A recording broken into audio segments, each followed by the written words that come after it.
ओम श्री साईनाथाय नमः। बाबा की परम कृपा से आज हम अध्याय 3 को प्रारंभ करते हैं। इस अध्याय में श्री साईं बाबा की स्वीकृति, आज्ञा और प्रतिज्ञा, भक्तों को कार्य समर्पण, बाबा की लीलाएं, ज्योति स्तंभ स्वरूप, मातृ प्रेम, रोहिला की कथा, उनके मधुर अमृत उपदेश जैसे विषयों का हम श्रवण करेंगे। श्री साईं बाबा की स्वीकृति और वचन देना।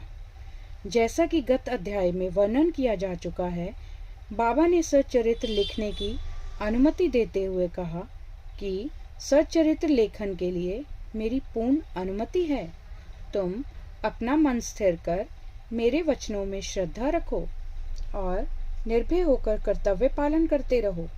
यदि मेरी लीलाएं लिखी गई तो अविद्या का नाश होगा तथा ध्यान व भक्ति पूर्वक श्रवण करने से दैहिक बुद्धि नष्ट होकर भक्ति और प्रेम की तीव्र लहर प्रवाहित होगी और जो इन लीलाओं की अधिक गहराई तक खोज करेगा उसे ज्ञान रूपी अमूल्य रत्नों की प्राप्ति हो जाएगी। इन वचनों को सुनकर हेमाड पंत को अति हर्ष हुआ और वे निर्भय हो गए। उन्हें दृढ़ विश्वास हो गया कि अब कार्य अवश्य ही सफल होगा। बाबा ने श्यामा की ओर दृष्टिपात कर कहा कि जो प्रेम पूर्वक मेरा नाम स्मरण करेगा मैं उसकी समस्त इच्छाएं पूर्ण कर दूंगा। उसकी भक्ति में उत्तरोत्तर वृद्धि होगी। जो मेरे चरित्र और कृत्यों का श्रद्धा पूर्वक गायन करेगा उसकी मैं हर प्रकार से सदैव सहायता करूंगा। जो भक्तगण हृदय और प्राणों से मुझे चाहते हैं उन्हें मेरी कथाएं श्रवण कर स्वभावतः प्रसन्नता होगी। विश्वास रखो कि जो कोई मेरी लीलाओं का कीर्तन करेगा उसे परमानंद और चिर संतोष की उपलब्धि हो जाएगी। यह मेरा वैशिष्ट्य है कि जो कोई अनन्य भाव से मेरी शरण आता है और जो श्रद्धा पूर्वक मेरा पूजन, निरंतर स्मरण और मेरा ही ध्यान किया करता है उसको मैं मुक्ति प्रदान कर देता हूँ।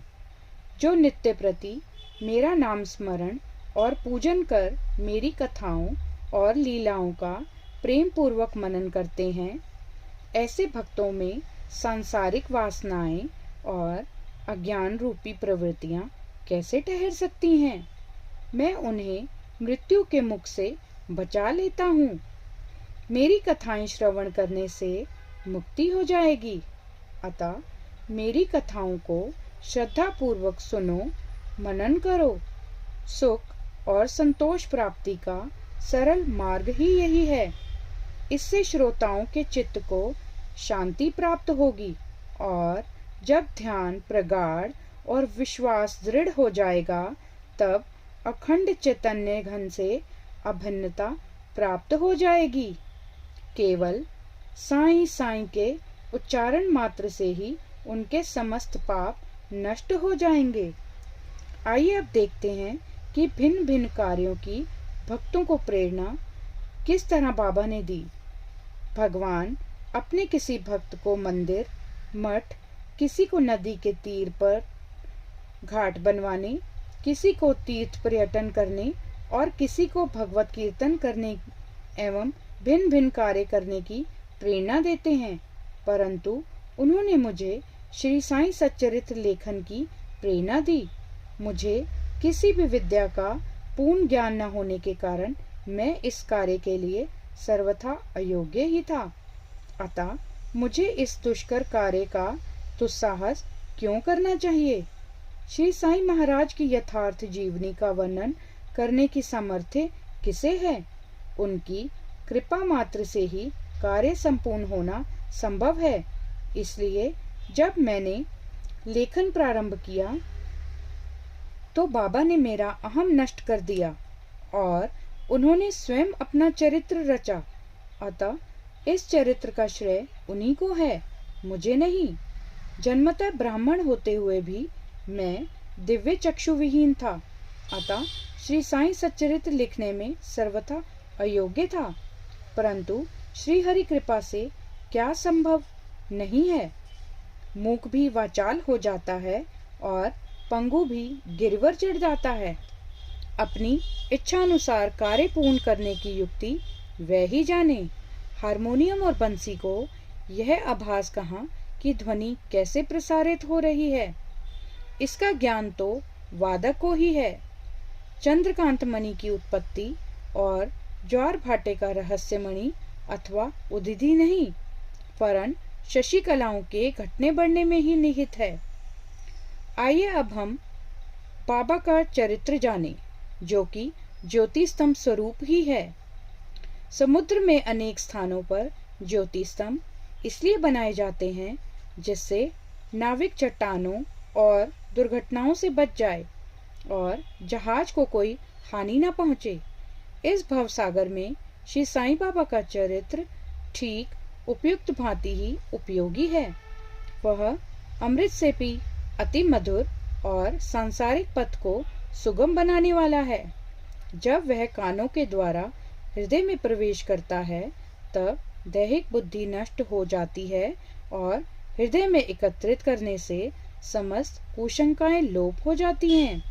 अहंकार का विनाश हो जाता है तथा बौद्धिक आवरण लुप्त होकर ज्ञान प्रकट हो जाता है। बाबा की विशुद्ध कीर्ति का वर्णन निष्ठा पूर्वक श्रवण करने से भक्तों के पाप नष्ट होंगे। अतः यह मोक्ष प्राप्ति का भी सरल साधन है।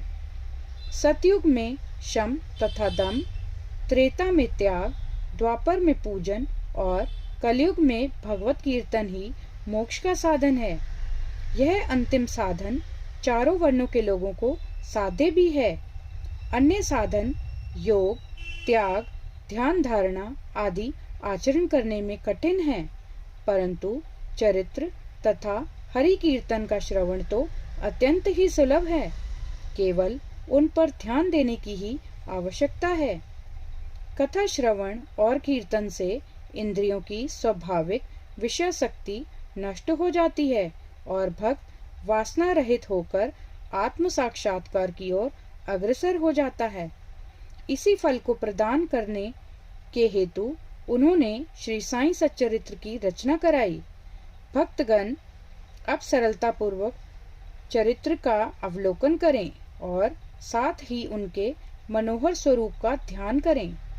गुरु और भगवत भक्ति के अधिकारी बने तथा निष्काम होकर आत्म साक्षात्कार को प्राप्त हों। श्री साईं सच्चरित्र का सफलता पूर्वक संपूर्ण होना यह साईं महिमा ही समझें। हमें तो केवल एक निमित्त मात्र ही बनाया गया है। आइए अब हम मातृ प्रेम के बारे में जानें। गाय का अपने बछड़े पर प्रेम सर्वविदित ही है। उसके स्तन सदैव दुग्ध से पूर्ण रहते हैं और जब भूखा बछड़ा स्तन की ओर तोड़कर आता है तो दुग्ध की धारा स्वतः प्रवाहित होने लगती है। उसी प्रकार माता भी अपने बच्चे की आवश्यकता का पहले से ही ध्यान रखती है और ठीक समय पर स्तनपान कराती है। वह बालक का श्रृंगार उत्तम ढंग से करती है, परंतु बालक को इसका कोई भान ही नहीं होता। बालक के सुंदर श्रृंगार आदि को देखकर माता के हर्ष का पारावार नहीं रहता। माता का प्रेम विचित्र, असाधारण और निस्वार्थ है, जिसकी कोई उपमा नहीं है। ठीक इसी प्रकार सद्गुरु का प्रेम अपने शिष्य पर होता है। ऐसा ही प्रेम बाबा का मुझ पर था। उदाहरणार्थ वह निम्न प्रकार था। सन 1916 में मैंने नौकरी से अवकाश ग्रहण किया। जो पेंशन मुझे मिलती थी वह मेरे कुटुंब के निर्वाह के लिए अपर्याप्त थी। उसी वर्ष की गुरु पूर्णिमा के दिवस मैं अन्य भक्तों के साथ शिरडी गया। वहां अन्ना चिंचनीकर ने स्वतः ही मेरे लिए बाबा से इस प्रकार प्रार्थना की, बाबा इन पर कृपा करो। जो पेंशन इन्हें मिलती है वह निर्वाह योग्य नहीं है बाबा। कुटुंब में वृद्धि हो रही है, कृपया और कोई नौकरी दिला दीजिए ताकि इनकी चिंता दूर हो और यह सुखपूर्वक रहें। बाबा ने उत्तर दिया कि इन्हें नौकरी मिल जाएगी, परंतु अब इन्हें मेरी सेवा में ही आनंद लेना चाहिए। इनकी इच्छाएं सदैव पूर्ण होंगी। इन्हें अपना ध्यान मेरी ओर आकर्षित कर अधार्मिक तथा दुष्ट जनों की संगति से दूर रहना चाहिए। इन्हें सबसे दया और नम्रता का बर्ताव और अंतःकरण से मेरी उपासना करनी चाहिए। यदि यह इस प्रकार आचरण कर सकें तो यह नित्यानंद के अधिकारी हो जाएंगे। आइए अब मैं आपको रोहिला की कथा सुनाती हूँ। यह कथा श्री साईं बाबा के समस्त प्राणियों पर समान प्रेम की सूचक है। एक समय रोहिला जाति का एक मनुष्य शिरडी में आया। वह ऊंचा, पूरा, सुदृढ़ एवं सुगठित शरीर का था। बाबा के प्रेम से मुग्ध होकर वह शिरडी में ही रहने लगा। वह आठों प्रहर अपनी उच्च और कर्कश आवाज में कुरान शरीफ के कलमे पढ़ता और अल्लाह अकबर के नारे लगाता था। शिरडी के अधिकांश लोग खेतों में दिन भर काम करने के पश्चात जब रात्रि में घर लौटते तो रोहिला की कर्कश पुकारें उनका स्वागत करती थी। इस कारण उन्हें रात्रि में विश्राम न मिलता था, जिससे वह अधिक कष्ट और असुविधा का अनुभव करने लगे। कई दिनों तक तो वह मौन रहे, परंतु जब कष्ट असहनीय हो गया तब उन्होंने बाबा के समीप जाकर रोहिला को मनाकर इस उत्पात को रोकने की प्रार्थना की। बाबा ने उन लोगों की इस प्रार्थना पर ध्यान न दिया। इसके विपरीत गांव वालों को आड़े हाथों लेते हुए बोले कि वह अपने कार्य पर ही ध्यान दें और रोहिला की ओर ध्यान ना दें। बाबा ने उनसे कहा कि रोहिला की पत्नी बुरे स्वभाव की है और वह रोहिला को तथा मुझे अधिक कष्ट पहुंचाती है, परंतु वह उसके कलमों के समक्ष उपस्थित होने का साहस करने में असमर्थ है और इसी कारण वह शांति और सुख में है। यथार्थ में रोहिला की कोई पत्नी न थी। बाबा का संकेत केवल कुविचारों की ओर था। अन्य विषयों की अपेक्षा बाबा प्रार्थना और ईश आराधना को महत्व देते थे। अतः उन्होंने रोहिला के पक्ष का समर्थन कर ग्रामवासियों को शांतिपूर्वक थोड़े समय तक उत्पात सहन करने का परामर्श दिया। आइए अब हम देखते हैं बाबा के मधुर अमृतोपदेश हमें क्या सीख देते हैं। एक दिन दोपहर की आरती के पश्चात भक्तगण अपने घरों को लौट रहे थे। तब बाबा ने निम्नलिखित अति सुंदर उपदेश दिया। तुम चाहे कहीं भी रहो, जो इच्छा हो सो करो, परंतु यह सदैव स्मरण रखो कि जो कुछ तुम करते हो वह सब मुझे ज्ञात है। मैं ही समस्त प्राणियों का प्रभु और घट घट में व्याप्त हूँ। मेरे ही उदर में समस्त जड़ व चेतन प्राणी समाये हुए हैं। मैं ही समस्त ब्रह्मांड का नियंत्रण करता व संचालक हूँ। मैं ही उत्पत्ति, स्थिति व संहार करता हूँ। मेरी भक्ति करने वालों को कोई हानि नहीं पहुँचा सकता।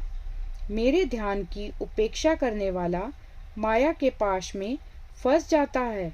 समस्त जंतु, चींटियां तथा दृश्यमान, परिवर्तमान और स्थायी विश्व मेरे ही स्वरूप हैं। इस सुंदर तथा अमूल्य उपदेश को श्रवण कर मैंने तुरंत यह दृढ़ निश्चय कर लिया कि अब भविष्य में अपने गुरु के अतिरिक्त अन्य किसी मानव की सेवा न करूंगा। तुझे नौकरी मिल जाएगी। बाबा के इन वचनों का विचार मेरे मस्तिष्क में बार बार चक्कर काटने लगा। मुझे विचार आने लगा, क्या सचमुच ऐसा घटित होगा? भविष्य की घटनाओं से स्पष्ट है कि बाबा के वचन सत्य निकले और मुझे अल्पकाल के लिए नौकरी मिल गई। इसके पश्चात मैं स्वतंत्र होकर एक चित्त से जीवन पर्यंत बाबा की ही सेवा करता रहा।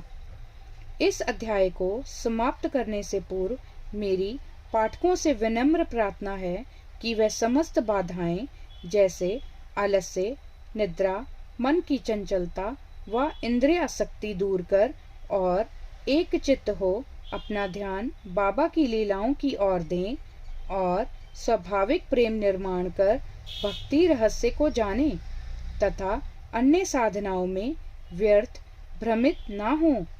उन्हें केवल एक सुंदर उपाय का पालन करना चाहिए और वह है श्री साईं लीलाओं का श्रवण। इससे उनका अज्ञान नष्ट होकर मोक्ष का द्वार खुल जाएगा। जिस प्रकार अनेक स्थानों में भ्रमण करते हुए भी लोभी पुरुष अपने गड़े हुए धन के लिए सतत चिंतित रहता है, उसी प्रकार श्री साईं को अपने हृदय में धारण करो। अगले अध्याय में श्री साईं बाबा के शिरडी आगमन का वर्णन होगा। श्री सद्गुरु साईं नाथार्पणमस्तु। शुभम भवतु। अध्याय 3 संपूर्णम।